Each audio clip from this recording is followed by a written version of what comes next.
Sa video na ito ay pag-uusapan po natin ang isang napakainit na balita tungkol kay Ripple at ang posibilidad na si XRP ay maging bahagi ng pinakamalaking bangko sa buong mundo. Ayon po mismo kay Sal Gilberty, siya po ang CEO ng Teucrum, ay may napakalaking potensyal si Ripple na mangibabaw sa global banking system kung ang presyo po ni XRP ay umabot sa $3 or higit pa. Kaya ang tanong, paano nga ba posibleng mangyari ito at ano ang epekto nito sa market? Kaya yan po ang siyang ating pag-uusapan sa video na ito. Pero bago po tayo magpatuloy ay pakibasa na lamang po muna ang disclaimer dito po sa ibaba ng ating screen. At simulan po natin sa ating unang katanungan kung ano po ba ang sinabi ng Teucrum CEO tungkol kay Ripple. Ayan, meron pong isang panayam na inilabas. Tinanong si Ginoong Sal Gilberty tungkol sa 40 billion XRP holdings ni Ripple. Ang kanyang pahayag ay simple pero malakas ang dating. Kapag ang presyo ni XRP ay nasa $3, si Ripple ay agad na papasok sa top 20 banks sa buong mundo base sa capitalization. Kapag umabot naman ito sa presyong $6, maaari naman mapasama itong si Ripple sa top 10 o posibleng maging pinakamalaking bangko sa buong mundo. Kaya kung titingnan natin, malaking epekto nito sa market dahil makikita ng mga investors na si XRP ay hindi lamang po limitado sa cross-border payments. Sa halip, lumalawak na ang kanyang saklaw patungo sa mas seryosong banking system. Ito ang uri ng balita na kayang magpataas ng tiwala ng investors at magdulot ng long-term bullish sentiment sa presyo ni XRP. Ayan, meron pong ibinahagi na post dito si Saif Crypto. Ayan, meron po siyang 17.2K. Ayan, sabi niya rito, Teucrum CEO reveals Ripple's bold plan. 40 billion XRP on balance sheet, possible banking license. Ayan na nga, $3.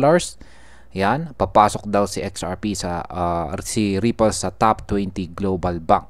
At kapag $6 magiging $6 plus ang presyo ni XRP, ay papasok si Ripple sa top 10 or even number 1 worldwide sa pagiging global bank. Kaya Ripple isn't just payments, it's building banking power at scale. Yan, panoorin po natin yung kanilang usapan dito. You know, what's Ripple going to do with its 40 billion XRP, given that they filed to be a bank? You know, there's one of the leading theories that they just hold that on their balance sheet. They get their banking license and they become a top 20 capitalized bank in the world. That's with XRP at $3. XRP goes to, you know, some multiple of $3. They become a top 10 bank or even the top bank in terms of capitalization. That's pretty astounding. That would be insanely astounding. And I think a lot of people are sleeping on that idea. If you look at leveraged ETFs, do you feel like they'll ever be on-chain to where we'd be able to trade these on-chain? I think everything will be on-chain. I don't think there's anything that won't eventually be on-chain. There's no question. You know, what's Ripple? Yan po yung kanilang usapan dito. Ano naman ang pananaw ni Ginoong Paul Barron sa posibilidad na ito? Ayan, kasama po sa usapan itong si Ginoong Paul Barron, isa po siyang kilalang crypto investor. Ang kanyang reaksyon ay napakalinaw. Sinabi niya na kung mangyari ito, napakalaking bagay ito para sa buong industriya. Ayon sa kanya, maraming tao sa financial sector ang hindi pa lubos na nakikita ang lawak ng epekto ng 40 billion XRP reserves ni Ripple.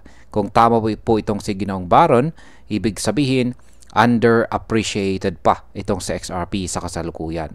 At kapag nagsimulang makita ng mga malalaking institution ang laki ng potensyal ni Ripple bilang bangko, maaari itong magsimula ng bagong wave ng adoption na magtutulak ng presyo ng XRP lampas sa kasalukuyang value nito. Ngayon ay ano naman ang mas malawak na epekto nito sa on-chain finance?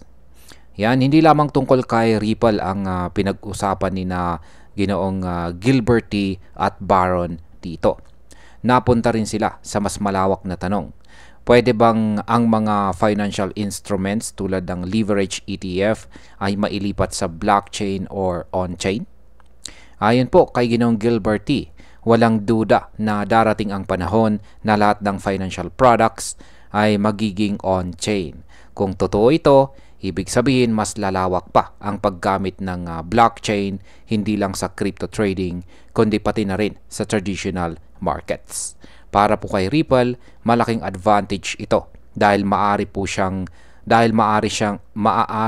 siya ang maging tulay sa pagitan po ng traditional na sistema at bagong technology ng blockchain.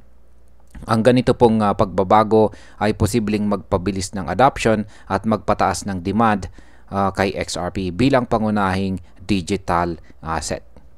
Ngayon ay ano naman po ang position ni Ripple sa global financial landscape? Yan, ang lahat ng ito ay nagpapakita na si Ripple ay hindi na lamang po siya nakafocus sa cross-border payments. Unti-unti na po siyang pumuposition bilang isa sa pinakamalalaking players sa global banking system.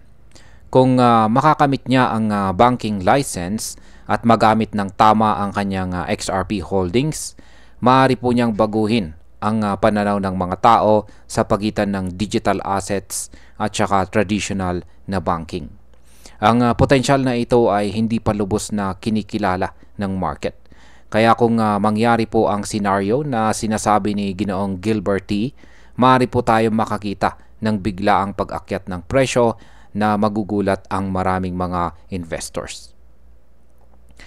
At yan bilang panghuli, kung titingnan po natin ay napakalaki ng posibilidad po na dala ni Ripple at ni XRP.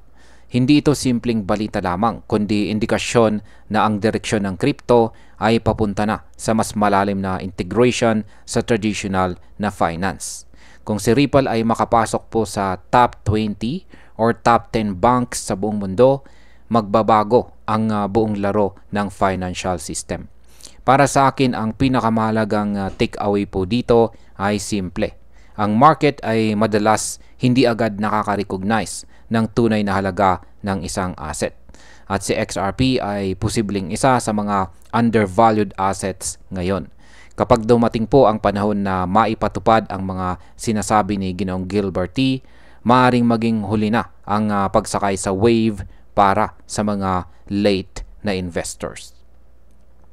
At ayan, hanggang dito na lamang po tayo sa video ng ito mga ka-crypto. Marami pong salamat sa panonood. Ingat po tayo lagi at God bless po sa ating lahat.